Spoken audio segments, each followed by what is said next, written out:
There's nothing worse than jumping into a sequel and realizing you have absolutely no idea what's going on.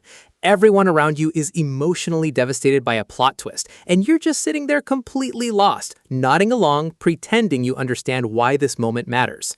Sequels reward the players who did the homework, the ones who know the characters, lived through the original story, and built that deep connection with the world before the next chapter began. And right now, there are some massive, highly anticipated sequels on the horizon, games that are going to hit completely different if you've played the originals first. Don't show up to the sequel unprepared. Today, we've got every game you need to play before the follow-up drops, so when that story continues, you feel every single moment of it. Let's get into it. Remedy Entertainment has mapped out their entire future, and Alan Wake 3 is on it. According to their own financial projections, Alan Wake 3 is penciled in for around 2029, which means you have time. But you want to start now, because Alan Wake 2 is unlike almost anything else in gaming, and it rewards patience and attention. This is Remedy's first survival horror game. Dual protagonists, alternating timelines, live action sequences woven into the gameplay, a murder mystery that spirals into something genuinely mind-bending. FBI agent Saga Anderson investigates a series of ritualistic murders in Bright Falls, while Alan Wake himself tries to rewrite reality from within the dark place. It's layered, cinematic, and deeply weird in the best way. It sold over 2 million copies and was nominated for Game of the Year in 2023. The Remedy connected universe is building towards something massive. Alan Wake 2 is the piece you need to understand first. Red Dead Redemption 3 has been one of the most wanted sequels in gaming for years. Rockstar hasn't confirmed it, but with GTA 6 now in the world, attention will eventually turn back to the frontier. And when it does, you want to know this story. Red Dead Redemption 2 is a prequel to the original, the story of Arthur Morgan and the Van der Linde gang in the last years of the American frontier. 8 years in development, the highest-rated game ever on both PlayStation 4 and Xbox One. A world so alive it has animal migration patterns, weather that changes NPC behavior, and a campfire that your gang actually gathers around and talks beside. Arthur Morgan became one of the greatest characters in gaming because the writing never flinches. Whatever Rockstar builds next in this world, whether it's Red Dead 3 or something else entirely, 63 million people already know why this franchise matters. God of War Ragnarok ended the Norse saga, but it didn't end the God of War story. Kratos and Atreus still exist, the world they left behind still exists, and Santa Monica Studio is still building. Ragnarok itself is a towering achievement. It took everything the 2018 reboot built and amplified every element. The relationship between Kratos and Atreus has completely shifted dynamics. The combat is the best in the series, and the scale of the final act is unlike anything on PlayStation hardware before it. 6 awards at the Game Awards 2022, including recognition for Christopher Judge's extraordinary performance as Kratos. The game's ending leaves specific threads deliberately open. Atreus' journey is not finished, and what comes next is a question fans have been sitting with since the credits rolled.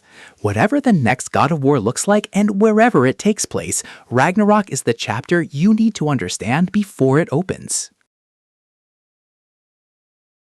George R.R. Martin co-wrote the world. Hidetaka Miyazaki designed the game. What came out was Elden Ring, and it made every open-world game that came before it look like it was missing something. From Software took the punishing Souls formula, stripped away the corridors, and handed you an open world with no compass, no waypoints, and no hand-holding whatsoever. You explore because the horizon pulls you, and everything you find there tries to kill you beautifully. It won Game of the Year 2022, sold over 25 million copies, and the Shadow of the Erdtree DLC added an entirely new landmass worth of content. Elden Ring 2, while not officially confirmed yet, has been hinted at through trademark filings and public comments from Miyazaki. Whether the next entry is a sequel, an expansion universe, or something else entirely, this is the foundation of a new era for From Software. You need to understand Elden Ring before whatever comes next. When the first trailer for Black Myth Wukong dropped, people refused to believe it was real footage. A studio out of China, Game Science, showing a game that looked like it could stand next to anything From Software or Santa Monica had ever shipped. Then August 2024 arrived, and every frame of it was real. Based on the 16th century classic Journey to the West, you play as the Destined One, a warrior tracing the legacy of Sun Wukong, the Monkey King. The staff combat is fluid and brutal, and transformation spells let you become entirely different creatures mid-fight. It won the Golden Joystick's Ultimate Game of the Year for 2024, moved 10 million copies in its first 3 days, and put Chinese game development at the center of a global conversation it had never been part of before. A sequel is already inevitable given that response. You want to be in from the beginning when this franchise builds into something larger. This is Game 1. Neil Druckmann has been dropping hints throughout 2026 that The Last of Us Part 3 is in the works, and suddenly, The Last of Us Part 2 Remastered matters more than ever. Released in January 2024 for PlayStation 5, the Remastered Edition doesn't just sharpen the graphics, it bundles in a making-of documentary called Grounded 2, developer commentaries on every chapter, and a tense roguelike survival mode called No Return that adds real replayability. The original Last of Us Part 2 was already one of the most emotionally overwhelming games ever made, a story about the cycle of violence so brutal and so deliberate that it divided millions of players and won every major award in sight. The remastered version is the definitive way to experience it. If Druckmann moves forward with Part 3, everything that happens in Ellie and Abby's story matters, every choice, every loss. You cannot skip this and arrive at the next chapter prepared. There's a moment in Final Fantasy VI Rebirth where everything you thought you knew about Cloudstrive's story gets pulled apart and then rebuilt into something that genuinely shocks you. This is part 2 of Square Enix's ambitious trilogy, retelling one of the greatest RPGs ever made. And it doesn't just expand the world, it breaks it open. You get a massive open world across iconic regions like the Grasslands, Junon, and the Goldsoccer, all with fully real-time combat that's faster, deeper, and more satisfying than anything in Remake. The game scored 92 on Metacritic and released on PlayStation 5 in February 2024, and later on PC and other platforms in 2025 and 2026. Part 3, currently titled Final Fantasy VII Revelation, is confirmed for 2027, designed to be the conclusion to the entire trilogy. If you're not caught up on Rebirth before that lands, you will be completely lost. The story threads here run deep, and Revelation will pull every single one of them. Hollow Knight Silksong arrived in September 2025, and critics called it a daring, breathtakingly beautiful sequel. But Silksong follows a new protagonist, Hornet, in an entirely new kingdom. And Hornet's entire presence, her weight as a character, the reason her story carries the gravity it does, all of that comes from Hollow Knight. The original launched in 2017 as a small indie game from a 3-person studio in Australia, and it became one of the highest-rated Metroidvanias ever made. The Kingdom of Hallownest is vast, mysterious, and told almost entirely through environmental storytelling. No tutorials, no markers, just a world waiting to be read. The combat is precise, the bosses are legendary, the lore runs deeper than most games 3 times its size. With Silksong now out, and a dedicated fanbase still playing daily, and potential DLC on the way, there has never been a better moment to start from the beginning and understand why this world captured so many people so completely.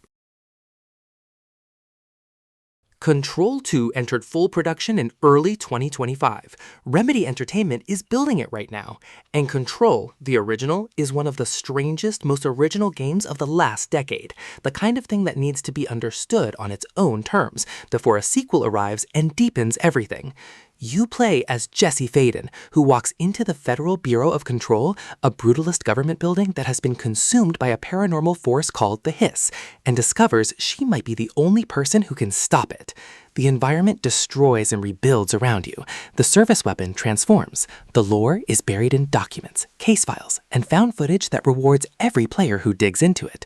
Released in 2019 to massive critical acclaim, Control is also a cornerstone of the Remedy-connected universe, connected to Alan Wake, to FBC Firebreak, and to whatever comes in Control too. You cannot understand where Remedy is going without understanding where they started.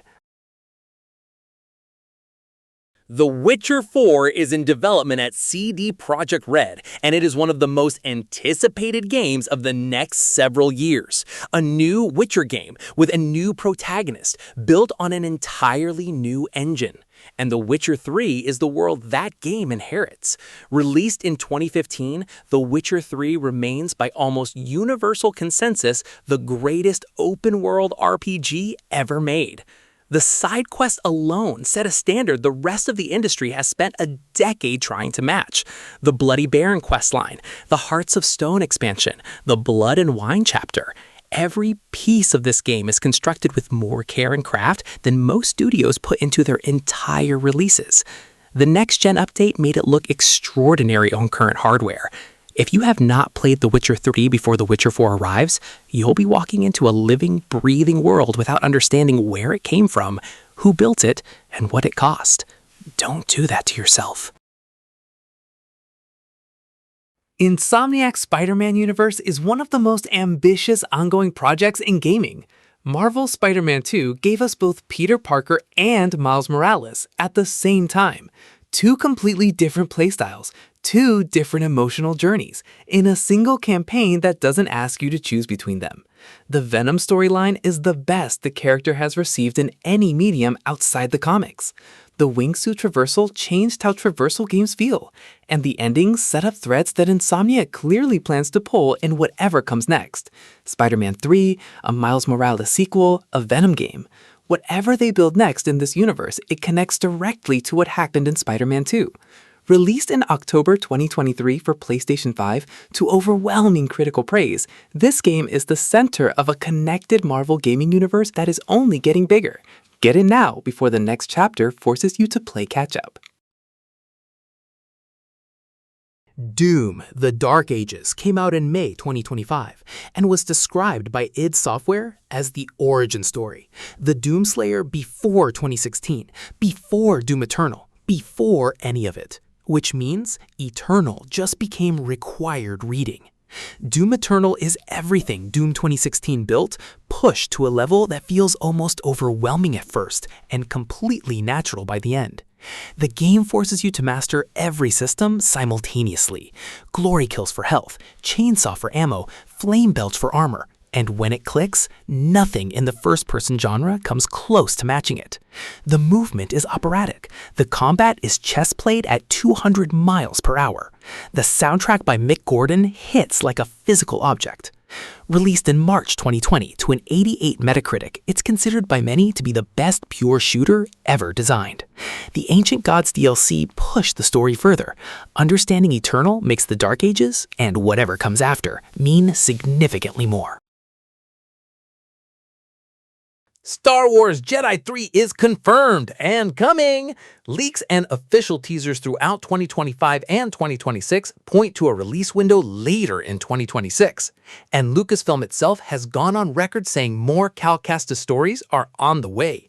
Jedi Survivor is the middle chapter of that trilogy, and it is the best Star Wars game made in over a decade.